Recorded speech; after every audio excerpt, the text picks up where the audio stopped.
There, see? It didn't hurt there. It wasn't so painful. Would you please give me a little romantic music, if you will, Robert, in there? Excellente. Yes, indeedy. There are some of us who are diametrically opposed to the eternal square-wave generator that stands just beyond the edge of light where the campfire does not quite reach. Now, speaking of unpopular attitudes, I will now read a very bad poem.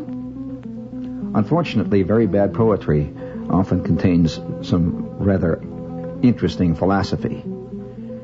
Yes, it's fine to have a blowout in a fancy restaurant with terrapin and canvasback and all the wine you want. Oh boy, to enjoy the flowers and the music and watch the pretty women pass, smoke a choice big fat cigar, and sip the wealthy water in your glass. Yes, it's great in a high-toned joint to eat and drink your fill. But it's quite another matter when you pay the bill. Oh, yeah. Yes, it's great to go out every night on fun or pleasure bent, to wear your glad rags always, and to never save a cent, to drift along, regardless. Have a good time every trip. Oh, boy, to hit the high spot sometimes, and to, just let your chances slip, to know deep down inside that you're acting foolish, yet go on fooling around still, till nature calls a showdown, and you pay the bill.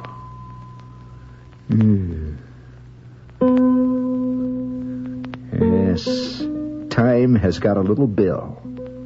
Get wise while you yet may, for the debit side's increasing in a most alarming way. The things you had no right to do, the things you should have done, yes, they're all put down. It's up to you to pay for every one. So, Dad, eat, drink, and be merry. Have a good time, if you will. Yes, but God help you when the time comes, and you foot the bill. That's it. Bring that up there a little bit. Yes, indeedy. Yes. How about that for a great example of unpopular philosophies? I could just see, come on, what do you mean? What's a square, James? Wow. I could just imagine some guy standing on the shore, or let's say on the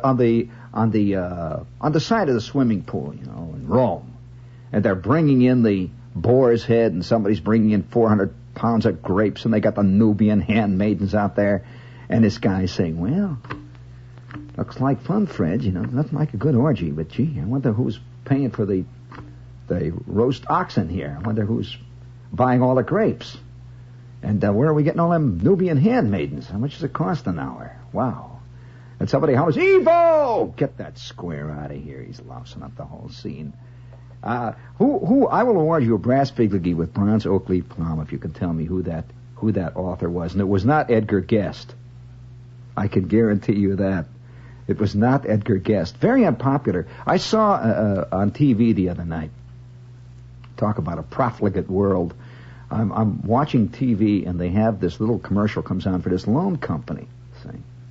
And it shows a quick shot. It shows a boat going. Wow, you see this yacht goes past the screen, and you see a quick shot of a lot of lights, and you see a shot of a marquee. It's one of these montage shots. And the voice comes in, and he says, yes, live a little better. Go down to see your friendly Euchre Loan Company. Yes, live a little better. Go down to Bordeaux. And I'm thinking, holy smokes, go down to the loan company. Can you imagine yourself going into the loan company? And they say, well, sir, what would you like to use this money for? And I said, well, I just want a good time. I want to go out and get drunk. I'd like to put down the down payment on a 48-foot yacht, and I'd like to buy two $20 tickets to see Whoopi or the Hot Shot Follies of 1966. And I'd like to have a little party down at Sardi's. And the guy says, oh, well, I see. Where did you hear about it? He said, well, I saw it on television. I saw the ad there. The guy says, well, you've come to the right place. Here it goes, $300 on your signature only. Good luck, fella. Good luck. Only in America. Yeah, cha cha cha cha cha cha cha cha cha cha. You know that I understand that the candle industry has now brought out a candle that has 3 ends that burn simultaneously.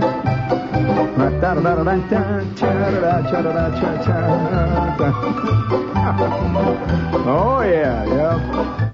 You know, speaking of that kind of great kind of. I don't know. It's kind of a half-baked kind of thinking about, today, here today, go out tomorrow, whoopee, let's all go down the drain. Keep that up, Bob. We're going to use that one, the one with the piano there. There was another one that I saw. What was the one? It was great. Another loan company spot that was just fantastic, where it says, it shows this guy in trouble, see, and he's sitting there with all his bills all around him. He's got bills and he's working away there. And you can see him. He's burning the midnight oil, and he's trying to figure out where his money's. Looking very worried. And all of a sudden, the little kid comes in and says, "Daddy, why don't you just go down to the Wowie Loan Company and just put all your bills in one big sack, and they'll take care of it. They're down there." Right? And he says, "By George, that's the way to do it." And the next scene, there's a quick cut, and you see the whole family at a picnic, and he's so delighted now that he's put all his bills in one big whopping bill. One big solid whopping bill. It says, "You realize, don't you, that your life is a Roman candle?" Who said that?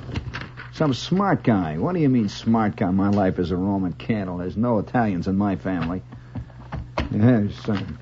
Not that I have anything against that, but for crying out loud. Speaking of Roman candle lives, I'm still intrigued by this headmaster in the English school. For those of you who are school teachers out there, I'd like to repeat this for the East Coast here. A little note here. It says from Chesham, England. Parents protested recently in Chesham, England, after the local school's deputy headmaster called 380 pupils together, this is in England, between 11 and 17 years of age, and read them a list of rude words he had seen printed on lavatory walls. And he says, don't use them again. That reminds me of about 500 publications I know who are constantly deploring nudity. And so they do it by showing you pictures of Yeah, did you read about the reverend up there? Did you hear about the guy they busted recently? There was a reverend somewhere, and I'm just quoting it, so don't come back and say Shepard's being sacrilegious. I'm just telling you what happened. There was some guy in Canada, and he was a minister, and they found in his house, they found 14,000 pounds of the most wild, insane pornography this side of the American Legion Hall on a Saturday night at 2 o'clock in the morning with the guys standing around with the smoke coming out of their ears, you know. And this guy had all this stuff. I'll tell you, he had films. He had the little books, you know, that they sell. You've seen the little books with the green covers, with the comic strip peoples in there running around doing stuff you never see them doing on a Sunday afternoon in the funnies, you know. He had the records. He had all this stuff, and they came in there, you know. He had it all going. It was coming out of his loudspeakers, and he had the pictures on the walls. And when they asked him what he was doing it for, he says, well, I've got to know the enemy. Oh, man. What crimes, O righteousness, are committed in thy name? Bring it up there. Rasputin, some Rudy, Oh, yeah, she just doesn't. Hey, would you please get me a little of that? Keep that piano music there. Now I'm going to give you a testy here. A little testy. Hang out there. I'm just put you on the spot. See how literary you are. I will give you a brass figurine with bronze oak leaf palm if you can tell me the name of the man who wrote this little short story. Just a tiny short story. It's a guy who wrote short stories that were only one paragraph long. Would you please dig in my 50 great moments of music there and get me real good mood music in there. I think dramatic mood music. That's good. Right there. Give me cut one on side 2.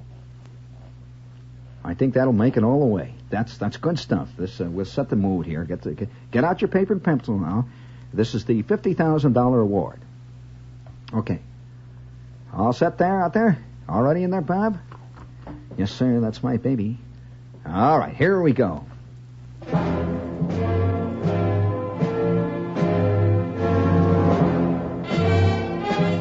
must first set the dramatic scene where this is occurring.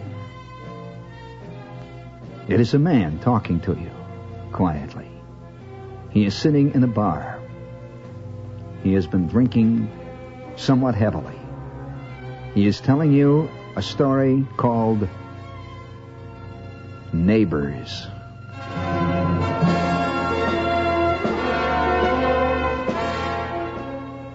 Once I lay in a hospital for 2 weeks while an old man died by inches across the hall. Apparently a very painful death, as it was plainly a very tedious business. I would hear him breathing heavily for 15 or 20 minutes, and then he would begin shrieking in agony and yelling for his orderly, "Charlie, Charlie, Charlie!" Now and then a nurse would come into my room and report progress. The old fellow's kidneys have given up. He can't last the night. Or, I suppose the next choking spell will do it. Thus he fought his titanic fight with the gnawing rats of death. And thus I lay listening, myself quickly recovering from a sanguinary and indecent operation.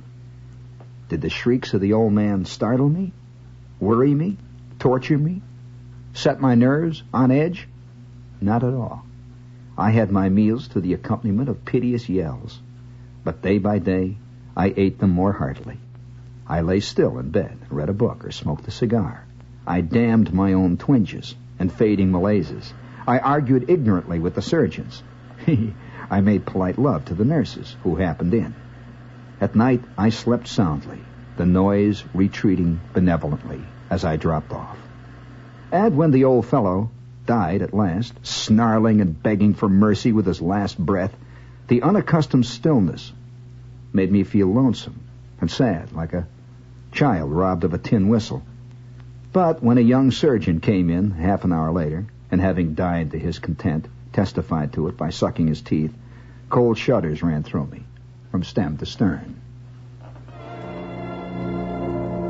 The title of that short story, Neighbors.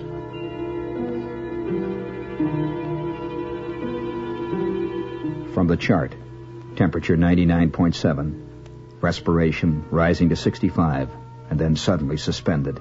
The face is flushed, the eyes are glazed and half closed. There is obviously a subnormal reaction to external stimuli. A fly upon the ear is unnoticed. The auditory nerve is anesthetic. There's a swaying of the whole body and an apparent failure of coordination. Probably the effect of some disturbance in the semicircular canals of the ear.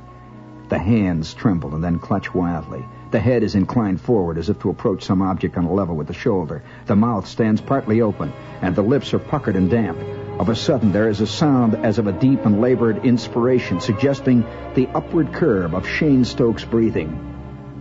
Then comes silence for 40 seconds, followed by a quick relaxation of the whole body, and then a sharp gasp. One of the interns has kissed a nurse somewhere.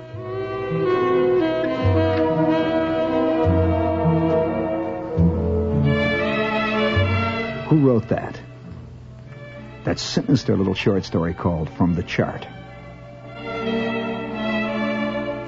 Oh, no, that's not from the collected works of Earl Wilson. That's tonight's cue.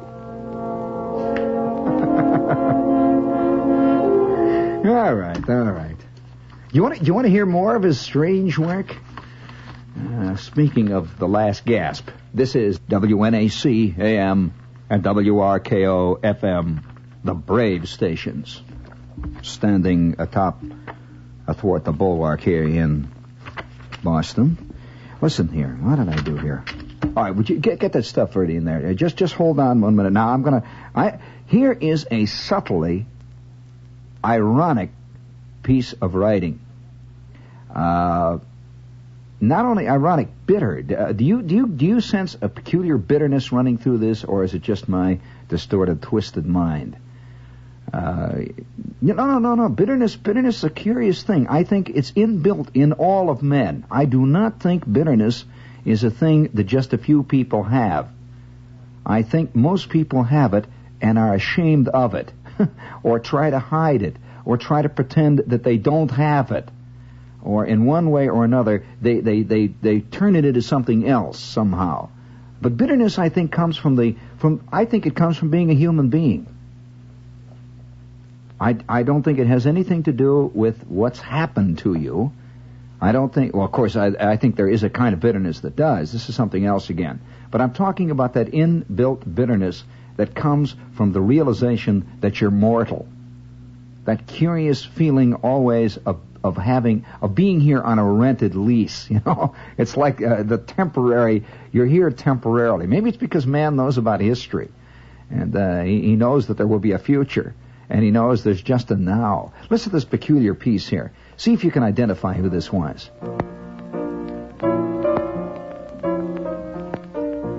Oh, boy, that's rotten, crummy, hairy, ironic, bitter.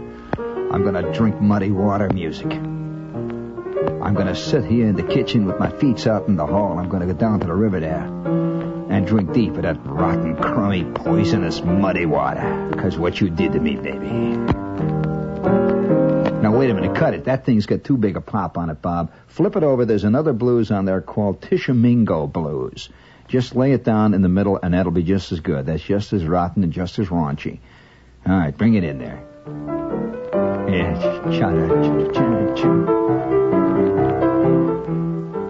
This was written about 1903. It's called Ambition.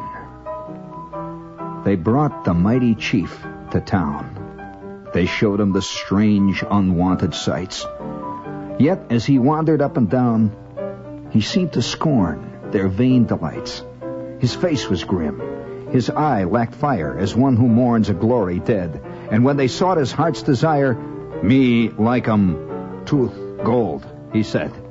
A dental place they quickly found. He neither moaned nor moved his head. They pulled his teeth so white and round. They put in teeth of gold and said, oh, you never saw a man so gay. His very being seemed to swell. Ha-ha, he now cried. Now, Injun say, ha-ha, me, he big chief. Me look like hell. Oh, wow. That reminds me of some friends of mine who put all their life savings into big, fat, long cars with fins. Me heap big chief. Me look like hell. That was not Edgar Guest, friends. All right. Let's see. If you're the average American, we have a note here that says you can read about 250 words a minute. But if you took Evelyn Wood's course in reading dynamics, you could read 1,000 words per minute or more. These are actual statistics and not invented. It's the same course taught to our United States senators in 59 and 60 under the late John Kennedy. And here's what Senator Symington said after taking Evelyn Wood's course, and I'm quoting him here. I can read most material at speed above 3,000 words a minute and technical material at 2,000 words a minute. If you'd like to learn more about this course, you're invited to attend the free special demonstrations being held tomorrow, February 9th at 5 and 8 p.m. at the Reading Dynamics Institute, 17 Arlington Street in Boston, and Thursday at 8 p.m. only at the Hotel Continental in Cambridge, Mass. Okay? Now, there's something I want to do here. There's a certain kind of writing which, very few people are capable of it to begin with. That's the panoramic school of writing. There aren't many people because today most people spend most of their time contemplating their own navels. Now, I don't know what it is in the wind or in our world. Maybe it's advancing technology, one thing and another.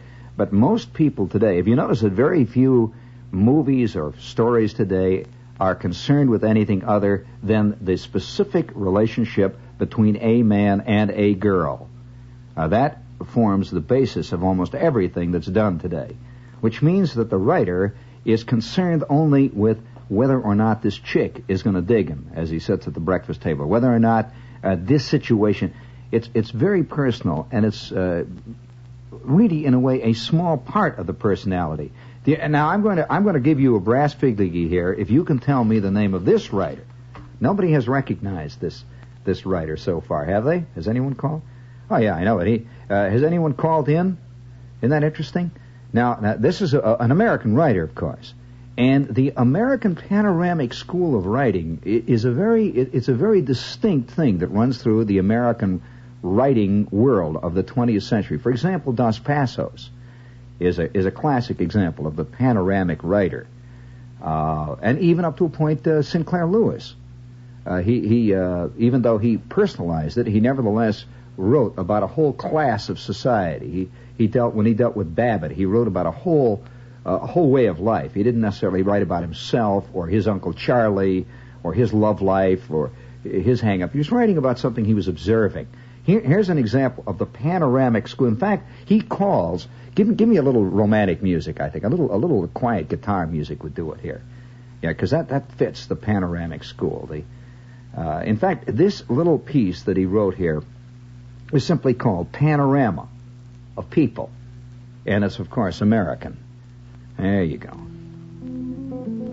Panoramas of People. 1. Panorama the first. Men. Fat, slick, round-faced men of the sort who haunt barbershops and are always having their shoes shined. Tall, gloomy, gothic men with eyebrows that meet over their noses and bunches of black, curly hair in their ears. Men wearing diamond solitaires, fraternal order watch charms, golden elk's heads with rubies for eyes. Men with thick, loose lips and shifty eyes who wear gray fedoras. Men smoking pale, spotted cigars. Men who do not know what to do with their hands when they talk to women. Honorable, upright, successful men who seduce their stenographers and are kind to their mothers. Men who allow their wives to dress like chorus girls, always. White-faced, scared-looking, yellow-eyed men who belong to societies for the suppression of vice. Men who boast loudly that they neither smoke nor drink. Men who mop their bald heads with perfumed handkerchiefs. Men with drawn, mottled faces in the last stages of arteriosclerosis. Silent, stupid-looking men in thick tweeds who tramp up and down the decks of ocean steamers. Men who peep out of hotel rooms at Swedish chambermaids. Men who go to church on Sunday morning carrying Oxford Bibles under their arms and who walk with tight, fast steps. Men in dress coats too tight under their arms. Tea-drinking men. Loud, backslapping men gabbling endlessly about sports. Men who have never, ever heard of Mozart. Tired businessmen with fat, glittering wives. Men who know what to do when children are sick. Men who believe that any woman who smokes is a prostitute. Yellow, diabetic men. Men whose veins are on the outside of their noses. Now, and very rarely, a man with a clear eye. What a strange picture. It's Hieronymus Bosch. Now, Panorama 2. Women. Fat women with flabby double chins. Moon-faced, pop-eyed women in little flat hats. Women with starchy faces and thin vermilion lips who hand out tracts on street corners. Man-shy, suspicious women shrinking into their clothes every time a wet, caressing eye alights upon them. Women soured and robbed of their souls by Christian endeavor.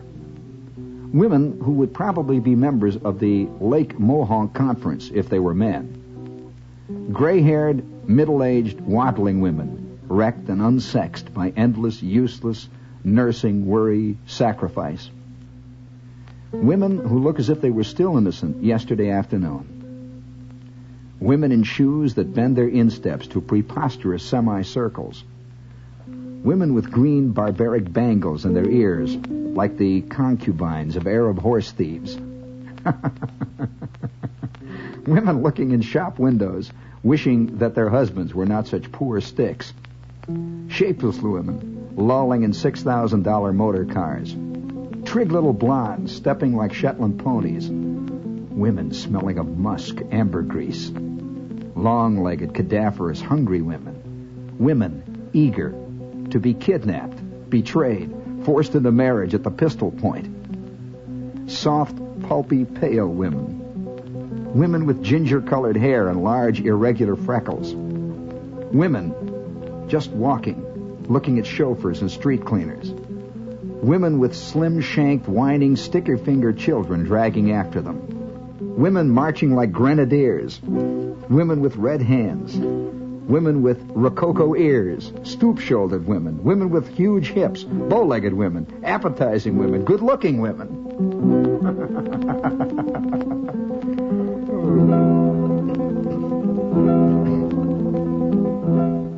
Babies.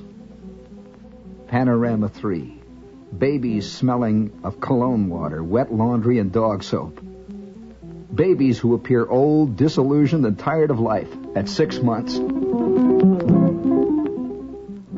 Babies that cry "Daddy" to blushing youths of 19 at church picnics. Fat babies whose earlobes turn out at an angle of 45 degrees. Soft, pulpy babies asleep in perambulators, the sun shining straight into their faces. Babies gnawing the tails of synthetic dogs. Babies without necks. Pale babies of the third and fourth generation, damned because their grandfathers and great-grandfathers read Tom Paine.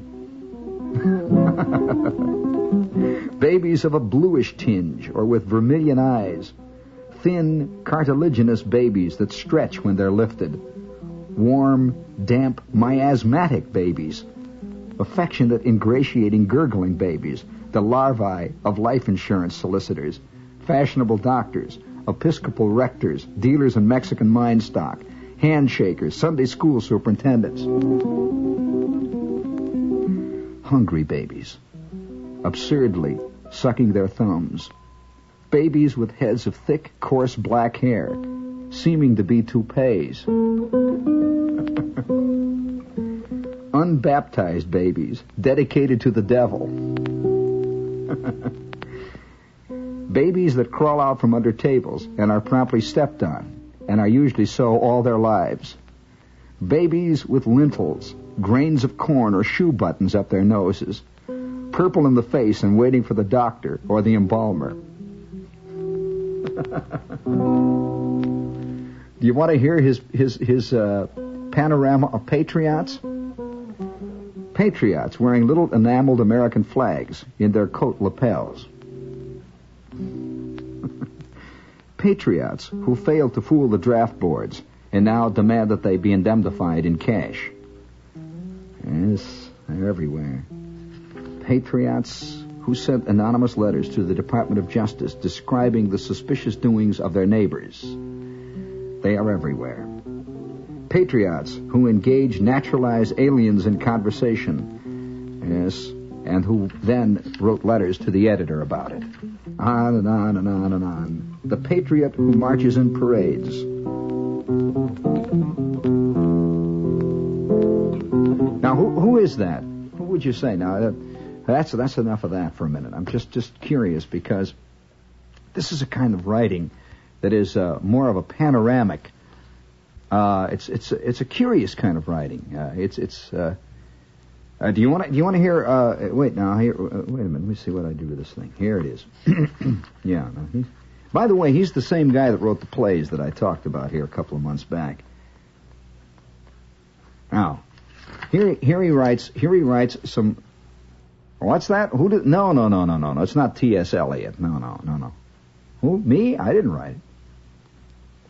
What? Oh, you want me to pick up the phone? Yeah. What's the matter? Yeah. Yeah. Here we go. Yeah. Quick. Some lady called up furious and said I'm attacking women. She didn't call up and say I was attacking men before when I was talking about lumpy men with veins on their noses. No, I see. Only women I was attacking. I see. Isn't it funny? You know, I'll tell you, there's a curious thing going in this world. I've noticed this, and maybe you're not aware of it, but I'm aware of it because I'm in mass communication. That's an interesting call. That I just read the work of a writer who's been dead for a long time. To show a woman being duped, or say being dumb, or being sneaking out on her husband, or anything like that, 14,000 women will immediately yell and write in and say that this was an attack on women.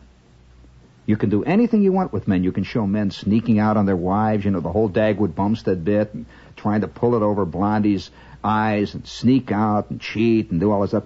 Nobody ever protests that. But the women, yeah. We got one letter from one who signed herself lobbyist, that's all. And did not realize how funny she was. But this is a genuine fact, and I'm not making any value judgment here at all. But I can tell you this: that I can come on and I can talk about boobism among men all I want on the air, and I will get no complaints, none at all. All I have to do is say that there are fat women, that there exist some women who have fallen arches, and instantly there will be, I want to tell that man that's on the radio that he's anti-woman. And I'm sure already now I'm getting 5 calls from people who are saying that I'm anti-woman because I'm pointing this out, Bob. This is a fact. This incidentally goes back to the same problem that runs rampant here in America. I think it's one of the things that we have going. And that is that we often blame the doctor for the disease. That many people are angry with doctors because they haven't cured cancer yet. And I've heard this many times in my own immediate family. I've heard elderly uncles carry on. They say, I don't believe in doctors. And you say, why? Well, I'll never forget old Charlie. Why, Charlie was fine until the day he went to see that doctor. And by God, 2 weeks later, he died. He just like that. The implication, of course, being that the doctor was somehow subtly behind it all, that Charlie would still be alive today. He'd be 174 if he hadn't gone to see that crummy doctor, blaming the doctor for the disease.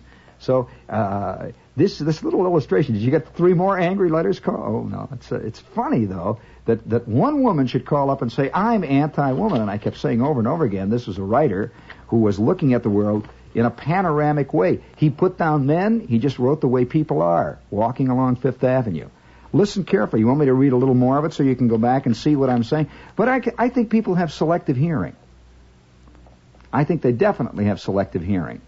I doubt very much whether that lady who called in angrily even listened much when I was talking about men, except to say, amen, amen. They are rotten. Yeah, they're terrible. Amen, amen. And the minute you mention women, oh, wow, that's terrible. You just can't do it. I wonder whether people recognize, just walking around, private citizens recognize how deeply that has gone into our society. That I have sat in 100 program meetings in my time. Important high-level meetings where an entire radio station or a television station or a magazine is about to prepare its program listings for the fall. And the one thing they mention constantly, that they talk about eternally, is the women. Programs are almost entirely done for women in all walks of television, radio, so on down the line. And no one seems to ever question this. It's just accepted as a fact. If, however, I were to suggest a program exclusively for men, you know who would attack that? Women. They would. In fact, that has happened. On several occasions, I remember working in a radio station that had endless hours of feminine programming. They had cooking stuff, and they had fashion jazz, and they had women commentators and that. And the station decided that in some poor little ridiculous hour, like 3 o'clock Sunday morning, it was going to do a little 15-minute show devoted to fishing, hunting, and automobiles. And believe me, they got angry letters. What's this junk doing on the air? What's this ridiculous pap? It's this silly, all from women. Hundreds and hundreds of women. And I don't recall many men writing to a women's program and asking why the heck it's on the air. And it's a curious problem that we have here today, where very few shows are done. I think this is one of the reasons why there is such widespread resentment of Playboy magazine. I really do. It frankly says it's a male magazine, and it represents a male point of view. And this is resented highly by many women. And yet I don't know many men who resent Cosmopolitan. That's, for heaven's sakes, that's, what is it? Helen Gurley Brown edits it even. I mean, speaking of anti-men. And yet, it's just accepted. And you walk along, you take a look at the newsstand, you see hundreds and hundreds of magazines that are devoted to women and their attitudes. And they can be, incidentally, if you think your irritation about a Playboy, we'll say, just an example, there's several others, but Playboy is based on the fact that it, say, deals with sex occasionally. Forget it. Have you ever read any of the lady magazines? Have you? Let me tell you this, there are columns in at least a half dozen lady magazines I know that not only deal with sex, but they deal with it in such a fantastically clinical fashion that if Playboy ever tried to do that, they would be banned from every newsstand in the country overnight. Now, the way the women's magazines get by with it all the time is to have it be, quote, a doctor conducts a column, that kind of thing. And wow, talk about clinical sex. Woo! And it's called a family magazine. So I suspect the reason it goes much deeper than what is in a magazine or in a program. I believe the reason goes into I suppose you might say the subtle way that almost everything today is aimed at one segment of the society. Actually, there are two segments of the society that most programming is aimed at. That is, of course, the woman, primarily. Secondarily, the teenager today. That this has become a sacrosanct audience along with women. It's an accepted big block audience. I don't know of any big block male audience, really. And even what there is on for men is generally resented by large sections of the audience. For example, occasionally they'll put on a football game, and this is resented loudly. Have you ever watched daytime television? I mean, if it isn't possible to watch it, I can't. I mean, have you ever endured daytime television? Well, there are hundreds and hundreds and hundreds of programs. It seems like there's one endless program with a large, fat, middle-aged lady called Lady Yap or Lady Blab. And they sit there endlessly blabbing about men and ladies and sex and all this jazz. And I don't know of one show called Men Talk. Not one. I don't even know of one. Not anywhere. Not one. One show called Male Blab. Where men sit around and talk about women, the way they do about. I'm sorry, that struck me funny too, but it's quite true, and I'm just curious how deeply into our society this will eventually go. I have no way of knowing.